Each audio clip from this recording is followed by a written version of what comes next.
నమస్తే రమగారు. నమస్తే జయ. రమగారు, మనం నవలల్ని తీసుకొని ఆ నవల యొక్క ఇతివృత్తం మొత్తం బ్రీఫ్గా మనం ఒక స్టోరీ రూపంలో చెప్పుకుంటున్నాం. మరి ఈరోజు ఏం చెప్తున్నారు? సంక్షిప్త శబ్ద చిత్రం లాగా. అంతే. చిన్నప్పుడు రేడియోలో వచ్చేది సినిమా అంతా బ్రీఫ్గా చెప్పేయటం, కొన్ని ఇంపార్టెంట్ డైలాగులు అవి. తర్వాత సినిమా కథని బ్రీఫ్గా పత్రికలో కూడా వేసేవాళ్ళు, అలాంటివి ఉండేవి. ఇది బాగుంది, నాకు సినాప్సిస్ చెప్పడం, కథలో సారాంశం చెప్తామన్నమాట. బాగుంది. ఎద్దనపూడి సులోచనారాయణ గారిది ఆరాధన. నేను మొన్నే చెప్పాను ఈ మాట. అవునవును. అయితే ఇది నేను మాదిరెడ్డి గారితే ఎద్దనపూడి గారిది కొంచెం కన్ఫ్యూజ్ అయ్యా. యాక్చువల్గా నేను మొదట చదివిన నావెల్స్లో ఫస్ట్ సెట్లో ఆరాధన కూడా ఉంది. చిన్న ఎంఎస్కో వాళ్ళ చిన్న బుక్ ఉండేది మా ఇంట్లో. ఒక అమ్మాయి ఏడుస్తున్నట్టుగా ఉండే పిక్చర్ ఉంటుంది, అమ్మాయి కంటి నీరు పడుతున్నట్టుగా అన్నమాట. భలే కదిలించే కథ, చెప్పలేకపోవటం. మూగవాళ్ల వేదన ఎలా ఉంటుందో చాలా బాగుంటుంది కథ. భాష కూడా చాలా బాగుంటుంది. సులోచనారాయణ గారి కథనం అసలు చెప్పడానికి వీల్లేదు, అనితర సాధ్యం.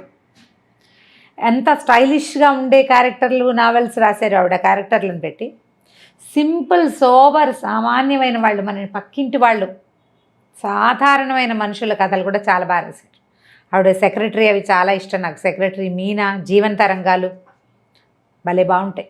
చాలా పుస్తకాలు నా సినిమాలుగా కూడా వచ్చినాయి. ఈ ఆరాధనని సినిమా తీసుంటారని, సీరియల్ తీసుంటారని నేను అనుకోను. ఎందుకంటే ఆరాధనలో హీరోయిన్కి మాటలు లేవు. ఓహో, మూగమ్మాయి, మూగవాళ్ళని పెట్టి సినిమా తీసేంత ధైర్యం ఉండదు జనాలకు. మరి అవి బాగుంటాయి. ప్రేమలేఖలు, సిరివెన్నెల మనం చూస్తాం, సుహాసిని అదొకటే కనిపిస్తుంది, క్యారెక్టర్, అదొకటే కనిపిస్తుంది. అది కూడా అది విశ్వనాథ్ గారి చేతిలో పడింది కాబట్టి ఆయన తన తపస్సుతోటి దాన్ని సాధ్యం చేసేసారు, పండించేశారు. అంతే, అవును, అందరి వల్ల కాదు. బాగుంటుంది ఆరాధన కదా. అలాగే నేను స్టార్ట్ చేద్దాం. అనంత్ అని ఒక సివిల్ ఇంజనీర్ అబ్బాయి, అతని తల్లి, ఇద్దరు పిల్లలు ఉంటారు. ఆవిడ పెద్ద కోడలు చనిపోయాక ఓ రెండేడు సంవత్సరాలు అయ్యాక అతనికి మళ్ళీ పెళ్లి చేయాలని సంకల్పిస్తారు. బాగా ఆలోచించి ఒక మూగ అమ్మాయిని పెళ్లి సంబంధం కుదురుస్తారు. అమ్మ నాన్న లేని అమ్మాయి తన పింతల్లి పంచర చేరి ఉంటుంది. అట్లా ఎవరు లేని, దిక్కులేని పిల్లలు, నోట్లో నాలుక లేని వాళ్ళు కనబడితే ఊళ్ళల్లో వాడేసేవాళ్ళు పాతకాలంలో. ఇప్పుడు కొంచెం జనాల్లోకి తెలివితేటలు వచ్చినాయి కానీ ఆ అమ్మాయికి ఊరుమ్మడి సొత్తు, అందరిళ్లలో పనిచేసి పెట్టడం, మంచి పనిమంతురాలు. చిన్నది ఒక 20 ఏళ్ళ అమ్మాయి. అయితే ఆ పింతల్లికి ఒక 1000 రూపాయలు ఆశ పెట్టి ఈవిడ ఈ అమ్మాయిని తన కొడుక్కి చేసుకుంటుంది. అది బాగా బతిమలాడుతుంది, అతను ఒప్పుకోడు కానీ బలవంతంగా ఒప్పిస్తుంది. అంతర్వాహినిలాగా కలిసిపోతుంది. ఆ పిల్ల మూగది, ఏమి భావాలు ఏమి ఉండవు. అక్కడ పింతల పంచని చేరి బతుకుతుంది. హాయిగా ఇల్లు వాకిలి ఏర్పడితే తనదంటూ ఓ సంసారం ఉంటే ఇల్లు దిద్దుకుంటుంది. పల్లెటూరులో పిల్ల, పని పాట వచ్చిన పిల్లని చూసి ఆవిడ నిర్ధారించుకుని ఆ అమ్మాయిని పెళ్లి చేస్తుంది. అనంతకి చేసేస్తే ఊళ్ళో వాళ్ళంతా ఏమనుకుంటారంటే ఏదో ముస్లిం ఉతక ఏదో రెండో పెళ్లివాడికి ఇస్తుంటే రెండో పెళ్లివాడు అంటే ఎవరో అనుకుంటారు. ఈ పిల్ల సామాన్యంగా, చామన్చాయిగా, సామాన్యమైన పర్సనాలిటీ, కాస్త ఒత్తైన జడ తప్పిస్తే ఏముండదు, మామూలు పిల్ల. అతను చాలా అందమైన వాడు, తెల్లగా పొడుగ్గా, మంచి స్ఫురద్రూపి అయినవాడు. ఇద్దరు పిల్లలు. అందరు ఆశ్చర్యపోతారు, ఇది మూగ పిల్లకి భలే అదృష్టం పట్టింది అని.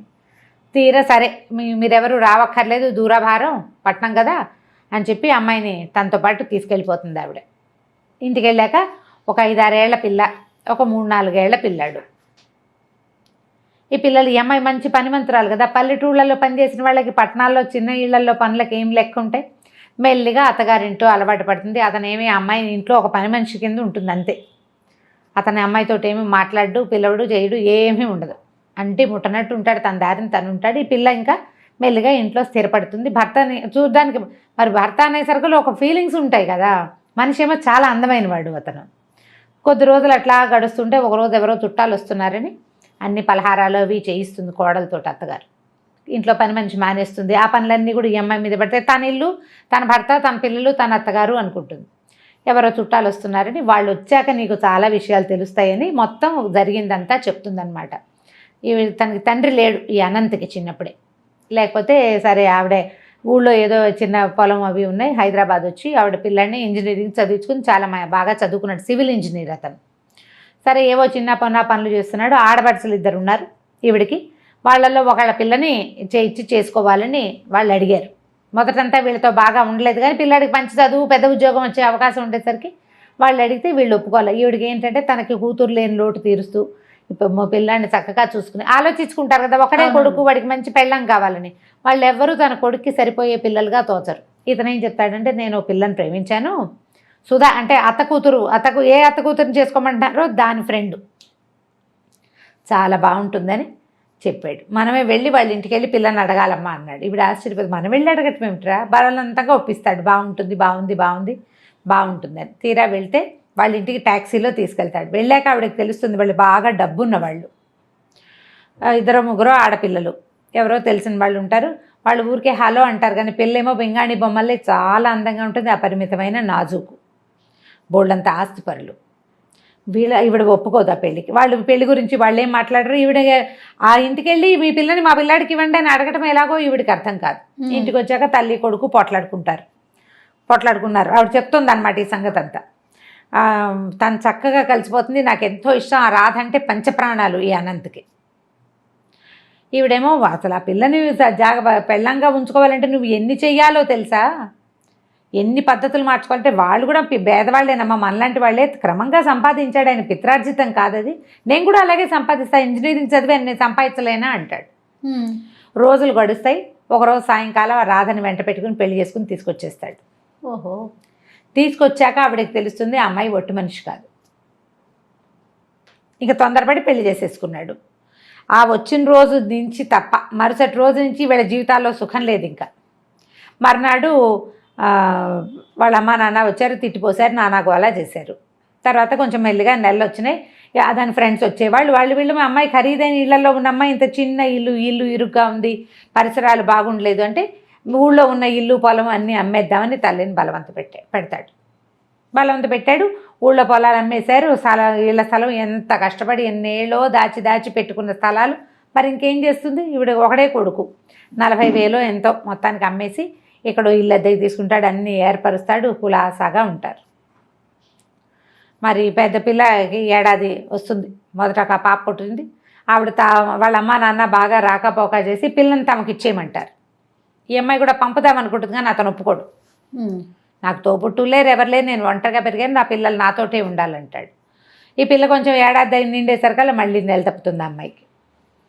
ఈసారి ప్రెగ్నెన్సీ కొంచెం కాస్త 2 నెలలు గడిచేసరికల్లా ఇల్లు జప్తు అయిపోతుంది.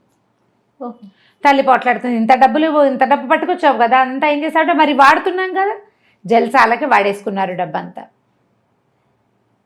ఇక లబోదిబో. అక్కడి నుంచి ఏం చేస్తారు, వెంటనే ఇల్లు మారిపోయారు, చిన్న ఇంట్లోకి వెళ్ళారు. పిల్లకి కడుపుతో ఉన్న పిల్లకి మందు మాకు కూడా లేని స్థితి వచ్చేసింది. అతనికి ఉద్యోగం రాలా. ఆ ఊరు నుంచి తెచ్చిన డబ్బుతో ఇల్లు అవి కొనేసి అది చేసి ఖర్చు పెట్టేశాడు, ఎంజాయ్ చేసేసాడు. ఈ పిల్ల వాడికి అతనికి ఏంటంటే ఆ భార్య అమిత వ్యామోహం అమ్మాయి అంటే, దాన్ని సంతోషంగా ఉంచడమే కావాలంతే. సరే, తీరా డెలివరీ అయ్యే టైంకి వాళ్ళ అమ్మా నాన్న వచ్చారు, కానీ వాళ్ళేమీ వీళ్ళతో సరిగ్గా లేరు. ఇంత చిన్న ఇంట్లో ఉంటున్నారని ఏదో అంటారు. అమ్మాయి దిగులుగా ఉంటుంది. పిల్లాడు పుట్టాక మా అమ్మ వాళ్ళ ఇంటికి వెళ్తానంటుంది, బెంగ పెట్టుకుంటోందని పంపిస్తారు. అక్కడికి వెళ్తే 2 రోజులు 4 రోజులకి తిరిగి వచ్చేస్తుంది, ఉండలేదు వాళ్ళ దగ్గర. వాళ్ళంతా డబ్బులు ఉన్నవాళ్ళు, అమ్మాయి పేదింట్లో ఉండిపోయింది. నాదే పొరపాటు, ఉద్యోగం లేని వాడు ఇంత ఖర్చు పెడుతుంటే ఎలాగా అని నేను అడగలేకపోయాను, నాకు తెలియలేదు, నా వల్లే మన పరిస్థితి ఇట్లా అయిందని ఫీల్ అవుతూ ఉంటుంది. పిల్లాడు కొంచెం పెరిగిన తర్వాత ఒకరోజు పిల్లలిద్దరిని తయారు చేసి, నేను మా అమ్మమ్మ వాళ్ళ ఇంటికి వెళ్ళొస్తానని పిల్లలిద్దరిని ఇక్కడ పెట్టి పుట్టింటికి వెళ్తుంది. మర్నాడు పొద్దున మధ్యాహ్నం వాళ్ళ నాన్న వచ్చి మేఘాల మీద రాసుకెళ్ళి ఎక్కడన్నాడు, నా కూతురుని చంపేశాడని కాల్ చేశాడు. ఆ అమ్మాయి అక్కడికి వెళ్ళి నిద్ర మాత్రలు వేసుకుని చనిపోయింది అమ్మ వాళ్ళ ఇంట్లో. నా వల్లే నా భర్త ఇట్లా అధోగతి పాలైపోయాడు, వీళ్ళకి మేము ఎప్పటికి పైకి వస్తాం, మా అక్క చెల్లెళ్ళ ముందు నేను ఎప్పుడు తలెత్తుకుని తిరుగుతాను, అలా దిగులతోటి సూసైడ్ చేసుకుంటుంది. ఈ పిల్లలు మిగిలిపోతారు. అది కష్టం మీద ఇప్పుడే ఏదో ఉద్యోగం, ఒక కాంట్రాక్టు లభించింది, సొంతంగా కాంట్రాక్టులు చేసుకుంటున్నాడు. ఇది మనసులో పెట్టుకో. ఆ రాధని మర్చిపోలేడు వాడు. ఆ రాధ ఒక నిర్భాగ్యురాలు, అదే ధైర్యంగా నిలబడ్డం చేతకాక, భర్తను సపోర్ట్ చేయలేక, తొలి కాలంలో తెలివి తక్కువతనంతో, తర్వాత కాలంలో బలహీనతతోటి చచ్చిపోయింది అని కోడలికి విస్తారంగా జరిగింది చెప్తుంది. ఆ భార్య మహాసౌందర్యవతి, పరమనాజుకు, అత్యంతంగా ప్రేమించాడు. ఈ సామాన్యమైన అమ్మాయిని భార్యగా కూడా ఇతను అంగీకరించాడు. తెలిసింది కదా, సరే కొంతకాలం మెల్లిగా అలవాటు అవుతుంది, లేని ఊరుకుంటుంది. చుట్టాలు ఎవరో వస్తారనుకుంటారు, వాళ్ళు రారు. మెల్లిగా ఇంట్లో అలవాటు పడిపోతుంది. ఏవో చిన్నవి ఇంట్లో వచ్చే సాధారణంగా అందరి ఇళ్లలో వచ్చేవి వస్తూ ఉంటాయి. కొంతకాలం అయ్యాక ఈవిడికి ఎక్కడికో వెళ్ళేందుకు అవకాశం వస్తుంది. ఫ్రెండ్స్ ఎవరో ఎక్కడికో వెళ్తున్నారు, మరి వాళ్ళతో పాటు యాత్రలకు వెళ్తానంటుంది. కొంచెం డబ్బులు వస్తున్నాయి వీళ్ళకి, కాస్త పర్వాలా. ఆయన అతను కాంట్రాక్ట్లు చేస్తున్నాడు, ఏదో హోటల్ కాంట్రాక్ట్ ఏదో తీసుకున్నాడు, డిజైన్లు గీసుకుంటూ ఉంటాడు. అయితే ఏమవుతుంది, ఆవిడ ఊరు వెళ్తానంటుంది. అన్నపూర్ణకి ఇదంతా అలవాటైపోయింది. పూర్ణ అమ్మాయి అన్నీ అలవాటైపోయినాయి. పిల్లల్ని చూసుకుంటుంది, పాలపై అవి రాయడం వచ్చు. ఆ అమ్మాయికి చెవులు వినిపిస్తాయి, మాట్లాడడం రాదు, రాసి చేయగలదన్నమాట. సరే వెళ్ళిపోతుంది ఆవిడ ఊరు. ఈ పిల్లల్ని పెట్టుకుని ఈ అమ్మాయి ఉంటుంది. ఒకరోజు ఏదో మేడ మీద పప్పు ఎండబోయటానికి వెళ్తుంది. పప్పులో పిల్లాడు నీళ్లు పోసేస్తాడు ఆటకి. ఎండబోయటానికి వెళ్తుంది. దిగి వచ్చేటప్పుడు అతను కనపడతాడు, సందు చివరి నుంచి భర్త వస్తే అతను మేడ మీద ఉంటే కేకలేస్తాడేమోనని గబగబా దిగిపోతూ చెంగు వదిలించుకుని వచ్చేస్తుంది. పిల్లాడు పడిపోతాడు పైనుంచి. వాడి ముక్కు మూతు పగిలిపోతాయి. తెలుస్తుంది బ్లడ్ వచ్చేసింది. సరే ఏదో పౌడర్ రాసి ఏదో చేయబోతుంది. ఈ లోపల తండ్రి వస్తాడు. ఈ పిల్ల ఏం చెప్తుందంటే, పిల్లకి ఈ అమ్మాయి మొహం గిట్టదు. 5-6 ఏళ్ళు వచ్చినాయి కదా, చుట్టుపక్కల ఇళ్లలో పెత్తనాలకు వెళ్తుంది. అది మీ అమ్మ మీ పిన్ని వస్తే మీ నాన్న మీ పిన్ని ఒకటైపోతారు, మిమ్మల్ని బాగా చూడరు, సవితల్లి ఫీలింగ్ ఎక్కిస్తారు దానికి. అదెంతసేపు మూగిపోద్దని దీన్ని అమ్మాయిని అన్నపూర్ణని తిడుతూ ఉంటుంది, ఎక్కిరిస్తుంది పిల్ల. 4-5 ఏళ్ల పిల్లలు అలా బిహేవ్ చేస్తారు. ఆ పిల్ల ఏం చేస్తుంది, నాన్న తమ్ముడు పప్పులో నీళ్ళు పోసాడని పిన్నే తమ్ముడు తోసేసింది అంటుంది. అయ్యో అనేసరికి చెంపకాయ కొడతాడు ఈ అమ్మాయిని. అసలు పిల్లల కోసమే కదా నువ్వు వచ్చావు, వీళ్ళు లేకపోతే నీ మొహం చూడాల్సిన అవసరం కూడా ఉండేది కాదు నాకు అని చెప్పి ఈ పిల్లాడినేమో హాస్పిటల్కి తీసుకెళ్తాడు. ఆ రాత్రంతా భారంగా గడుస్తుంది. మర్నాడు పొద్దున పిల్లాడు మాటలు వచ్చేసిన పిల్లవాడే కదా, వాడు పిన్ని నన్నేం తొయ్యలేదు, నేనే పడిపోయాను చెప్తాడు. ఆ పిన్ని దిగేశాక నేను పడ్డానని చెప్తాడు. పిన్ని అక్కడ లేదా, దిగేసింది. అయినా పిన్ని నన్ను కొట్టదు, పిన్ని మంచిది. అక్కే ఎంతసేపు పిన్నితో ఎక్కిరిస్తుంది, పిన్నితో సరిగ్గా మాట్లాడుతూ అడుగుతాడు కూతుర్ని, అలా ఎందుకు చెప్పావు నువ్వని. ఏమో నాకేం తెలుసు, పప్పులో నీళ్ళు పోసాడు, నేను కేకలేశాను, ఆవిడేం అనలేదు, మూగిది కదా అదేం అందు, పైనుంచి వచ్చింది, వెనకాల వాడు పడ్డాడు, పిన్ని తోసేసింది అనుకున్నా కోపంతో అని చెప్పేస్తుంది. ఇక ఈ భార్యని పాపం అతనికి ఏం చేయాలో తెలీదు, దీనికి మాటలు రావు. ఒకవేళ నేను కాదు అవును అని చెప్పడానికి కూడా అమ్మాయికి చేత కాదు. సరే ఇంకా భార్యను కన్సోల్ చేసి దగ్గరికి తీసుకుంటాడు. మెల్లిగా ఆ అమ్మాయితోటి ఉండటానికి అలవాటు పడిపోతాడు. అమ్మాయి ఎక్స్ప్లాయిట్ చేయడం చేత కాదు, తనకి క్లోజ్గా ఉంటుంది అంతే. ఆ ఊరు నుంచి వచ్చిన తర్వాత అత్తగారికి తెలుస్తుంది వీళ్ళిద్దరూ బాగా క్లోజ్ అయ్యారు, అతను మామూలుగా ఉంటున్నాడు ఈ అమ్మాయితోటి అని. కొద్ది రోజులు గడిచాక ఈ అమ్మాయి ప్రెగ్నెంట్ అవుతుంది. అయ్యేసరికల్లా ప్రెగ్నెన్సీ పనికిరాదనుకుంటారు వీళ్ళకి అన్ని పనులు చేసేయాలి, ఇల్లంతా ఏర్పాటు చేసేయాలి, మంత్రదండ ఉన్నట్టుగా ప్రవర్తించాలి. కానీ వాళ్ళకి హక్కులు ఉండకూడదనే ఒక ధోరణి. ఎవరికి కొడుక్కి కొంచెం ఉంటుంది, అత్తగారికి ఎక్కువ ఉంటుంది. భయాలు వస్తాయి రకరకాలు. ఇప్పుడు ఏదో ఇంట్లో అన్నీ చూసుకుంటుంది, పిల్లలు పుడితే పిల్లల్ని సరిగ్గా చూడదేమో, ఆ భయం ఉంటుంది కదా. అక్కడి నుంచి ఏం చేస్తుంది అత్తగారు, వద్దు ప్రెగ్నెన్సీ, అతను కొంచెం ముందు వెనక ఆడతాడు, ఏమై కాదమ్మా డాక్టర్ దగ్గర తీసుకెళ్ళి నిర్ధారించుకుని ఆ ఒక ఇంజక్షన్తో సరిపెడతామని చెప్పి ఈ అమ్మాయికేమో అదంతా అర్థమైపోతుంది. ఆ పొట్టలో ఉన్న పిల్లే నాది, అమ్మా నాన్న లేరు, భర్త బాగున్నప్పుడు బాగుంటాడు, లేనప్పుడు లేదు. ఆ పిల్లలు ఎప్పుడు పరాయి పిల్లలు, తను ఎంత బాగా చూసినా కూడా. తన పొట్టలో ఉన్న శిశువు తనది, ఆ బేబీని ఉంచుకోవాలనుకుంటుంది. ఇంజక్షన్ చేయించడానికి ఆ డాక్టర్ దగ్గర తీసుకెళ్తాడు, ఇంగ్లీష్లో మాట్లాడతాడు. అంతా అయ్యాక అమ్మాయి ప్రిస్క్రిప్షన్ ప్యాడ్ మీద వద్దు నాకు ఇంజక్షన్ చేయదు, నాకు ఈ పిల్ల కావాలని రాసేస్తుంది. డాక్టర్ ఏమో అది చూసి అతను చెడమడా కేకలేస్తుంది. తెలియకుండా చేస్తే ఎలాగండి, నేను అట్లా చేయను, ఇది ఇల్లీగలు అని చెప్పేసి ఇంటికి తీసుకొచ్చి చెడమడా కేకలేస్తాడు, బాగా కేకలేస్తాడు. నువ్వు వెధవం చేస్తావు, ఇక్కడే చెప్పచ్చు కదా ఆ మాట అంటాడు. ఇక్కడ చెప్పడానికి అత్తగారు అవకాశం ఇవ్వదు. అక్కడికి వెళ్ళాక ఇంకేం అవకాశం, దొరికిన అవకాశం యూజ్ చేస్తుంది అనమాట. దాంతో అతను ఏం చేస్తాడు, ఇక భార్యతో మాట్లాడడం మానేస్తాడు. అత్తగారు అసంబద్ధంగా ఎవడేం సరిగ్గా ఉండదు. కొంచెం నెలలు వస్తాయి, 4-5 నెలలు అయితే ఏమవుతుంది, అతను ఏదో హోటల్ కట్టే ప్లాన్ వేస్తున్నాడు కదా. ఆ హోటల్ అంతా రెడీ అయ్యాక భార్యని పిల్లల్ని అందరిని తీసుకెళ్తాడు చూపించడానికి, తల్లిని అందరిని తీసుకెళ్ళేసరికి అలా పైకి వెళ్ళాక ఈ అమ్మాయి కనిపిస్తుంది. వాళ్ళంతా సంతోషంగా ఉన్నారు. నేనే ఏమిటో పరాయి దాన్ని, ఈ పిల్ల మీద వ్యామోహం ఏమిటి నాకు, వీళ్ళకి నేను ఎలాగో పనికిరాను. ఎందుకంటే అతను మాట్లాడలేదు, అమ్మాయి సామాన్యంగా సింపుల్గా ఉంటుంది, అతను మనిషి బాగుంటాడు, పిల్లలు అందంగా ఉంటారు. అత్తగారు తల్లి కొడుకు అతుక్కుని ఉంటారు, వాళ్ళు క్లోజ్ ఎక్కువ తల్లితోటి ముందు నుంచి కూడా.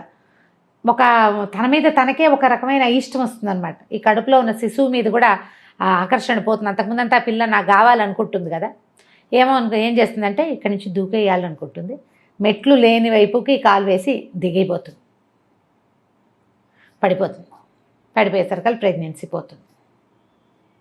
అత్తగారు అయ్యో అదేమిటో అమ్మ కాలు చెయ్యి విరిగితే ఎంత పని అయ్యేది అంటుంది. వీళ్ళకి కావాల్సింది అదే కదా, ఇప్పుడు తీగానే మాట్లాడతారు. వీళ్ళు పిల్లని లేకుండా చేయాలనే కదా చూశారు. సరే బాగా సారీ చెప్తాడు. మెల్లిగా కొన్నాళ్ళకి మళ్ళీ లైన్లో పడుతుంది, అంతా నార్మల్గా ఉంటుంది. ఇతనికి కొత్త కొత్త పనులు వస్తాయి, పరిచయాలు పెరుగుతాయి, పెద్ద ఇల్లు తీసుకుంటారు, వాళ్ళంతమంది వస్తూ ఉంటారు. క్రమంగా ఈ అమ్మాయికి ఇతనితో క్లోజ్గా ఉండాలనే ఫీలింగ్ కూడా. ప్రెగ్నెన్సీ పోయేసరికల్లా ఆడవాళ్ళకి సహజంగా ఒక అయిష్టం వచ్చేస్తుంది.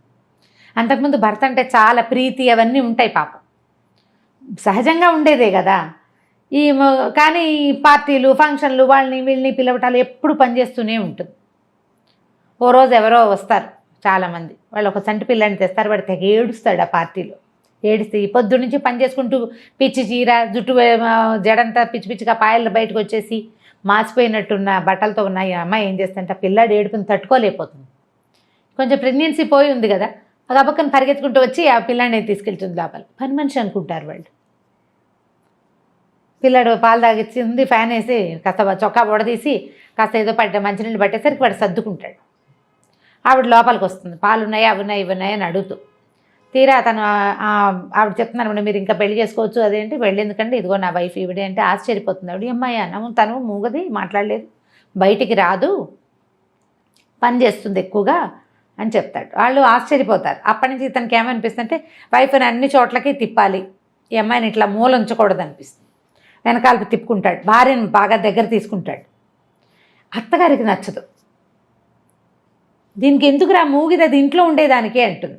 అయినా అతను ఒప్పుకోడు. కాదమ్మా నేను అట్లా వదిలేను, తను వచ్చాకే నా జీవితం బాగుపడింది, ఇల్లు ఎప్పుడు శుభ్రంగా ఉంటుంది, పిల్లలు కడిగిన ముత్యాల్లా ఉంటారు, ఖర్చు రూపాయి ఎంత రూపాయి ఇస్తే అందులోనే ఖర్చు పెడుతుంది, ససేమిరా రూపాయి ఎక్స్ట్రా చేయదు, మంత్రదండం ఉన్నట్టుగా ప్రవర్తిస్తుంది, చేతిలో పని చేసుకుంటుంది. రాధతో నా జీవితం ఇలా కావాలనుకున్నా, కానీ రాధకి పని రాదు, పాట రాదు, ఏమీ రాదు, అందం తప్ప. నేను రాధను ప్రేమించాను కానీ నాకు కావాల్సింది ఇది జీవితం, ఇది ఈ అమ్మాయి దగ్గర ఉంది అని ఇంకా భార్యను తనతో పాటు తిప్పుకోవటం మొదలు పెడతాడు. కొద్ది రోజులు అయ్యాక ఎవరో ఒక పార్ట్నర్ కలుస్తారు. ఆ పార్ట్నర్ వాళ్ళ పిల్లలు బాగా తిరుగుతుంటారు. వాళ్ళకు సరోజని ఒక యంగ్స్టర్ పిల్ల ఒకటి ఉంటుంది, ఒక 20 ఏళ్ల పిల్ల. అది హ్యాండ్సమ్గా ఉన్న ఈయనకి అట్రాక్ట్ అవుతూ ఉంటుంది. ఎంతసేపు ఆనంద్కి ఇతను వెనకాల పడుతుంది, ఎంతసేపు అక్కడికి వెళ్దాం రా అని తీసుకెళ్తుంది. కొంచెం హ్యాండ్సమ్గా ఉన్న మగవాళ్ళు కనిపెట్టేసరికి పిల్లలకి అవకాశం ఉందనుకో, వీళ్ళు ఆటోమేటిక్గా కొంచెం అట్రాక్టివ్గా ప్రవర్తిస్తారు, ఫ్లర్టీగా ప్రవర్తిస్తుంది. ఈవిడికేమో ఆ పిల్ల వస్తే బాగుందనిపిస్తుంది అత్తగారికి. ఇప్పుడు నువ్వు నేను ఉంటామా, మన ఇల్లు ఎప్పుడూ నిశ్శబ్దంగా ఉంటుంది. పిల్లలిద్దరు, రెండో పిల్లాడు కూడా స్కూల్కి వెళ్ళిపోవటం మొదలు పెడతాడు. పని లేదు, పని వాళ్ళు ఉన్నారు ఇంట్లో. అత్తగారు రోజు సరోజన చేసుకుందాం వీడికి అని మొదలు పెడుతుంది. ఆ రోజుల్లో ఇలా ఉండేవి. ఇది ఎర్లీ 70s ఏమైనా రాశారా, లేట్ 70s రాశారనుకుంటా. మూడో పెళ్లి చేద్దామని ఉంటుంది. ఈ మూగ పిల్లని చేసుకుని ఏం చేస్తాడు, వాడు లక్షాధికారి అయ్యాడు, ఇప్పుడు సంపాదిస్తున్నాడు, సంఘంలో పరువు ప్రతిష్ట, నలుగురిలో బయటికి వెళ్ళాలి, ఎవరినైనా తీసుకెళ్ళాలి తనతో పాటు. ఈ పిల్లకి మాటామంతి రాదు, సామాన్యంగా ఉంటుంది. వాడు అందానికి తగిన పిల్ల కాదు. అనవసరంగా తొందరపడి ఈ పిల్లని చేసుకున్నానేమో అనిపిస్తుంది ఆవిడికి. ఆయన పిల్లల్ని పెంచి పెద్ద చేస్తుంది, స్కూల్కి పంపుతుంది, చక్కదిద్దుతుంది, అవన్నీ వేరే, పనికిరాదు, అయినా పనికిరాదు. అయితే ఏమవుతుంది, ఈవిడికి ఎలాగైనా ఈ అమ్మాయిని పంపేసి ఆ సరోజని తెచ్చేసుకుందామని ఉంటుంది. అయితే ఏమవుతుంది, ఇంతలో ఈ అమ్మాయికి ఊరి నుంచి ఉత్తరం వస్తుంది. వాళ్ళ బాబాయ్ రాస్తారు, పింతల్లికి అస్సలు ఒంట్లో బాగోలేదని అన్నపూర్ణని పంపించమంటే అమ్మాయి దొరికింది ఛాన్స్ అని ఈవిడేం చేస్తుంది, ఈ అమ్మాయిని ఊరెళ్ళమంటుంది. అప్పటికే చెప్తుంది సరోజని చేసుకుందాము వీడికి అని. ఆ అమ్మాయికి విరక్తిగా ఉంటుంది, ఏం చేయాలో తెలియదు. ఇవన్నీ చేశాక ఇప్పుడు నన్ను పక్కన నువ్వు ఉండు ఇంట్లోనే, దాన్ని చేసుకుంటాడు సరదాగా అంటుంది. ఆ పూటే అతను అమ్మాయి వచ్చి ఇతన్ని సినిమాకో ఎక్కడికో లాక్కెళ్తుంది. ఈ పిల్ల నేను అన్నపూర్ణని ఊరు తీసుకెళ్తాను, ట్రైన్ ఎక్కిస్తాను, మీరు సినిమాకి వెళ్ళండి అని వాళ్ళని పంపించేస్తుంది. ఈ అమ్మాయికి తన ఎదురుగుండానే భర్త అమ్మాయితో కలిసి కారులో వెళ్తుంటే ఇక వీడు నాకేం దక్కుతాడు అనిపించేస్తుంది, విరక్తి పుట్టేస్తుంది కదా. సరే ఊరు వెళ్ళిపోతుంది. ఊరు వెళ్ళేసరికి అలా కొద్ది రోజులకే ఈ 4 6 పిల్లలు ఉంటారు ఆ పింతల్లికి. బాబాయ్ ఏమో పక్షవాతంతో మంచం మీద ఉన్నాయినా ఆవిడ కాస్త పోతుంది. పిన్ని పోయేసరికల్లా మరి ఆ ఇల్లు భారం ఎవరి మీద పడుతుంది, ఈ అమ్మాయి, ఆ ఇంటికి పెద్దది ఈ అమ్మాయి. సరే ఇంకా మెల్లిగా అక్కడ స్థిరపడుతుంది. పోయిందని తెలియగానే ఈవిడేమనుకుంటుంది, రాజేశ్వరమ్మ గారు అనంత్ వాళ్ళ అమ్మ, అమ్మయ్య ఆ ఇంట్లోకి దీని అవసరం ఉంది ఎలా ఫిక్స్ అయిపోతుంది, కొన్నాళ్ళ పాటు రాదు. ఆ లోపల మన వ్యవహారం చక్కబెట్టేసుకోవచ్చు అనుకుంటాం. అక్కడి నుంచి వచ్చి 2 రోజులు ఇక్కడ ఉండి మరి 4 చూసి నేను వెళ్ళొస్తాను, కాస్త డబ్బులు ఏవో కోడల చేతిలో పెట్టి ఇక్కడ అన్నీ సర్దుకున్నాకే మెల్లిగారా, తొందర ఏం లేదు అని కోడల చేత మా భర్త ఇంకో పెళ్లి చేసుకున్నాడు నాకు అభ్యంతరం లేదని కాగితం మీద సంతకం పెట్టించుకుని పట్టుకెళ్తుంది. అతని పార్ట్నర్ తోటి మాట్లాడితే మీ కోడలు కనుక సంతకం పెడితే మేము పెళ్ళికో రెడీ అని చెప్పారు. వాళ్ళు ఒప్పుకున్నారు. సంతకం పెట్టి ఈ కాగితం నా దగ్గర ఉంటే వాళ్ళు ఒప్పుకుంటారని చెప్పి సైన్ చేయించేసుకుంటారు. ఎన్ని రోజులైనా ఈ అమ్మాయి ఇక్కడి నుంచి కదలకపోయేసరికల్లా బాబాయికి ఆశ్చర్యంగానే ఉంటుంది, ఏమిటి వెళ్ళదు, వాళ్ళ అత్తగారు ఉత్తరం రాయదేమిటి అని. అయితే మెల్లిగా ఏం చేస్తుందంటే ఈ బాబాయ్ గారు మరి ఇంకేం చేస్తారు, ఇల్లు చూసుకోవాలిగా, ఆయన ఏమో ట్యూషన్లు చెప్పడం మొదలు పెడతాడు. ఈ అమ్మాయి ఏమో ఈ పిల్లలకి వెనకాల దొడ్డంతా బాగు చేసి కూరగాయలు వేయిస్తుంది, బట్టలు కుట్టించి నలుగురికి ఊళ్ళో. మరి వీళ్ళకి డబ్బులు ఎక్కడి నుంచి వస్తాయి పాపం, అంతకుముందు పిన్ని ఏదో చేసేది. మెల్లిగా పిల్లల్ని ఇల్లు సంసారం అక్కడ దిద్దింది కదా, ఇక్కడ కూడా దిద్దడం మొదలు పెడుతుంది. మొదలు పెట్టేసరికల్లా ఉత్తరం గిత్తరం ఏం రాదు. బాబాయ్ నిలదీసి అడుగుతాడు, ఏమిటమ్మా మీ ఆయన ఉత్తరం రాయలా, మా అత్తగారు ఉత్తరం రాయలేదంటే, బాబాయ్ ఇంక నేను వెళ్ళను, మా అత్తగారి ప్లాన్లో ఉంది, నా శక్తి ఉన్నంత వరకు నీ ఇల్లు కాపాడుతాను, నీతో పాటు నన్ను ఉండనివ్వని. ఆయన ఆశ్చర్యపోతాడు, ఏం చేయాలో అర్థం కాదు. ఊళ్ళో వాళ్ళకు కూడా అంతకుముందు చాలా అందమైన మొగుడు, మంచి ఇంజనీరు, అత్తగారు కూడా శుభ్రంగా ఉంది, అమ్మాయి వెళ్ళిపోతుంది అనుకుంటారు. వెళ్ళకపోయేసరికి వాళ్ళకి అనుమానంగానే ఉంటుంది, ఏమిట్రా వెళ్ళటం లేదు, వాళ్ళు ఉత్తరాలు రాయట్లేదు. ఉత్తరం వచ్చినట్టు ఊళ్ళో తెలిసిపోతుంది పల్లెటూళ్ళలో. సరే సడన్గా ఒకరోజు ఇంకా అయిపోయి ఉంటుంది పెళ్ళి అనుకుంటుంది. ఆవిడ ఉత్తరం రాస్తుంది అత్తగారు ఒకసారి వాళ్ళ మేనమావలతో మాట్లాడామని, సింపుల్గా ఇంట్లోనే పెళ్లి చేయదలుచుకున్నామని, అంతా అయ్యాక ఇక్కడంతా సర్దుబాటు అయ్యాక ఉత్తరం రాస్తాను, వీలు చూసుకుని వచ్చేద్దుగానని రాస్తుంది. కోడల్ని వదలదు ఆవిడ, ఈ పని చేయడానికి కావాలి కదా, ఆ ఇల్లు దిద్దడానికి ఈ అమ్మాయి కావాలి. ఆ అమ్మాయి సరదాగా చిన్నపిల్ల, దానికేమొచ్చు ఈ పనులన్నీ. ఇల్లు వాకిలి చూడడం అంటే చిన్నపిల్లల వల్ల కాదు కదా, గడిగట్టిన వాళ్ళు కావాలి. ఉత్తరం రాయిస్తానని రాస్తుంది. ఆ ఉత్తరం తీసి బాబాయ్ చేతులు పడుతుంది, ఇదిగో ఇది నా పరిస్థితి అని. ఇక మెల్లిగా ఊళ్ళో స్థిరపడుతుంది, బట్టలు కత్తిరించడాలు అవి ఇవి జాకెట్లు కుట్టడాలు, అమ్మాయికి వచ్చిన పనులు.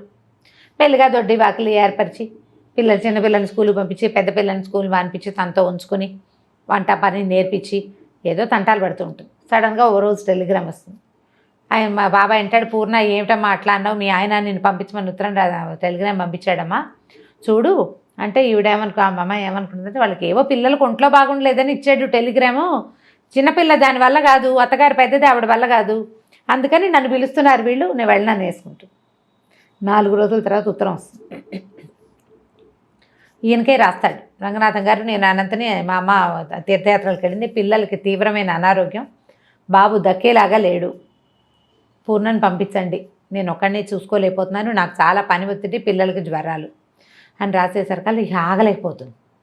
ఆ పిల్లాడంటే చాలా ముద్దు, పెంచిన మమకారం ఉంటుంది కదా. సరే అక్కడి నుంచి ఈ అమ్మాయి వస్తుందని వాళ్ళకి తెలియదు కదా, ఇంటికి రైల్వే స్టేషన్కి దగ్గరే, స్టేషన్ నుంచి ఇంటికి వెళ్ళటం తెలుసు తనకి. స్టేషన్ నుంచి ఇంటికి వెళ్ళేసరికల్లా డాక్టరు భర్త ఎదురుపడతారు ఇంట్లో నుంచి చూస్తూ. ఈ అమ్మాయిని చూస్తూనే ఆశ్చర్యపోతాడు, ఎవరొచ్చారు ఎలా వచ్చావు అంటే ఏం మాట్లాడదు. సరే అని దారిస్తాడు, లోపలికి వెళ్తుంది. ఇల్లు నేను వదిలిని పెట్టిన ఇల్లేనా ఇది అని ఆశ్చర్యపోతుంది. ఇల్లంతా మురికి కూపం, అత్తగారు ఇట్లా ఉన్న ఇల్లు ఎలా వదిలిపెట్టి వెళ్ళిపోయిందో అర్థం కాదు అమ్మాయికి. పిల్లలు మంచాల మీద ఉన్నారు, మంచాన్ని బంతిలా ఉండే పిల్లాడు బల్లిలాగా మంచానికి అతుక్కుపోయి కనిపిస్తాడు. ఆ కూతురికి విపరీతమైన జ్వరం, ఇల్లంతా మందు సీసాలు, అతని చొక్కాకి గుండీలు లేవు, ప్యాంట్ మీదంతా మందు మరకలు, ఇల్లంతా మహాలోకంలాగా ఉంటుంది, మాసిపోయిన బట్టలు ఎక్కడ పడితే అక్కడ. ఈయన టెన్షన్తో కాల్చేసిన సిగరెట్ పీకలు. ఏం చేస్తారు, అక్కడి నుంచి వచ్చాడు. వచ్చిన తర్వాత చూస్తే పిల్లకి బాగా సీరియస్ అయిపోతుంది. పిల్లవాడికి జ్వరం జారినప్పుడే పిల్లకి సీరియస్ అయిపోతుంది. ఏవో మందులు తీసుకొస్తాడు. ఏం చేస్తుంది, ఇంకా గబగబా కొంగు బిగించి మెల్లిగా ఓ పక్క నుంచి మొదలుపెట్టి ఇల్లంతా ఊడ్చి ఎత్తిపోసి చెత్తలని పిల్లల పక్కలు మార్చి తను తెచ్చుకున్న పెట్టెలోంచి పక్క దుప్పట్లేవి, ఉతికిన దుప్పట్లే లేవు ఆ ఇంట్లో. తను తీసుకొచ్చిన సూట్ కేసులోంచి తన చీరలే, ఇస్త్రీ పెట్టుకున్న చీరలన్నీ మడతలు విప్పి మంచం మీదేసి పిల్లల్ని పడుకో. శుభ్రమైన పక్కన లేకపోతే జబ్బులు పెరిగిపోతాయి. ఆ ఇంట్లోకి రాగానే అతను కనిపిస్తుంది, అన్నపూర్ణ చేతిలో ఏదో మంత్రదండ ఉంది, ఇల్లంతా క్లీన్, గంటలో పక్కలు చూస్తే పడుకోవాలనిపిస్తుంది. ఎన్నిసార్లు అనుకుంటాడనమాట అతను, ఈ అమ్మాయి ఉండబట్టే నా జీవితం హాయిగా ఉంది అని. అది ఇప్పుడు అనిపిస్తుంది. సరే పిల్లవాడికి ఏదో ఎప్పటికీ ఎన్ని రోజులు తిండి పెడితే వాడు కోలుకుంటాడు. ఈ పిల్ల కాస్త బాగా దిగినా వెళ్ళిపోతుంది. ఒళ్ళు వెచ్చబడితే బతుకుతుంది, లేకపోతే లేదు. చల్లబడిపోయింది అనమాట, శరీరం వెళ్ళు ఇదంతా పోయింది. సరే అక్కడి నుంచి చూస్తూ ఉంటారు ఇద్దరు ఒంటి మీద చేసి ఒక తెల్లవారుజామున ఎప్పటికో మొత్తానికి దానికి పిల్ల కాస్త పొట్ట దగ్గర వెచ్చబడుతుంది. సరే అప్పుడు లేచి మళ్ళీ మందేసి డాక్టర్ని పిలుచుకొచ్చి ఏదో చేస్తే మొత్తానికి పిల్ల సేఫ్. అక్కడి నుంచి పెళ్ళాన్ని దగ్గర కూర్చోబెట్టుకుంటాడు. నువ్వు ఎందుకు వెళ్ళిపోయావు? ఎవరికైనా మంచి వాళ్ళకి అన్యాయం చేస్తే అది మనకే కొడుతుంది.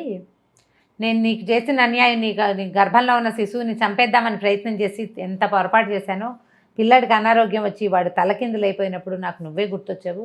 నీ పట్ల చాలా అనుచితంగా ప్రవర్తించాను నేను. మా అమ్మ ఏమో ఇప్పుడు కొత్తగా ఇంకోటి మొదలుపెట్టింది, ఆ సరోజని నన్ను పెళ్లి చేసుకోమంటుంది. నాకు అలాంటి పెళ్ళాం అక్కర్లేదు. రాధని నేను చాలా ప్రేమించాను, కానీ నాకు రాధతో నాకు కావాల్సిన జీవితం అయితే లభించలే. అది నీ దగ్గరే లభించింది. నువ్వు ఉండటం వల్లే నేను హాయిగా ఉన్నాను. ఎంత పని చేసి వచ్చినా ఇంటికి వచ్చేసరికల్లా తెల్లటి పక్కలు, వేడి నీళ్ళు, శుభ్రమైన భోజనం, అంతకంటే ఏం కావాలి జీవితానికి? చాలా శ్రమపడి వచ్చిన వాడికి అదే కావాలి. నాకు ఆ విశ్రాంతి నీ దగ్గరే లభించింది. నేను వద్దన్నాను, నా మీద కోపంతో అమ్మ తీర్థయాత్రలకు వెళ్ళిపోయింది. నాకు తెలిసిన అమ్మాయి కడుపుతో ఉంటుంది, ఇవి వచ్చేసరికి తెలుస్తుంది అనమాట. తను ఆశ్చర్యపోవడానికి కారణం అమ్మాయి గర్భవతి అని తెలియదు ఇతనికి. లేత నెలల్లోనే వెళ్ళిపోతుంది. 4-5 నెలలు గడిచిపోయినాయి కదా, వెళ్ళిపోయి కొంచెం పొట్ట ఎత్తుగా కనపడితే ఇతనికి తెలుస్తుంది అనమాట. అప్పుడు నువ్వు ఇక్కడే ఉండిపో, నువ్వు ఇలాంటి ప్రయత్నం చేయొద్దు, నువ్వు నాతో పాటే ఉండు, నువ్వు లేనిదే నేను ఉండలేను అసలు. నేను రాధ వెళ్ళిపోయినా భరించగలిగాను, నువ్వు లేకపోతే నువ్వు ఉండటం నా వల్ల కాదని చెప్పేస్తాడు.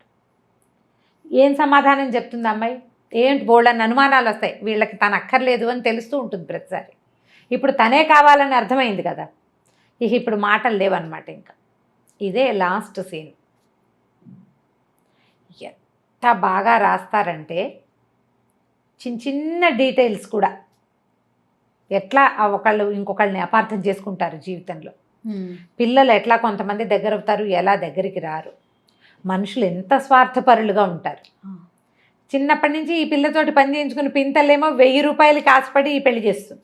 చూడండి, అన్ని పనులు చేయించుకుని తన కొడుకు బాగా జీవితంలో స్థిరపడంగానే ఈ అమ్మాయిని వదిలించుకుని ఇంకో కోడల్ని తెచ్చుకోవాలనుకుంటుంది అత్తగారు. అలాగే ఉంటారు కదా మానవ నైజాలు.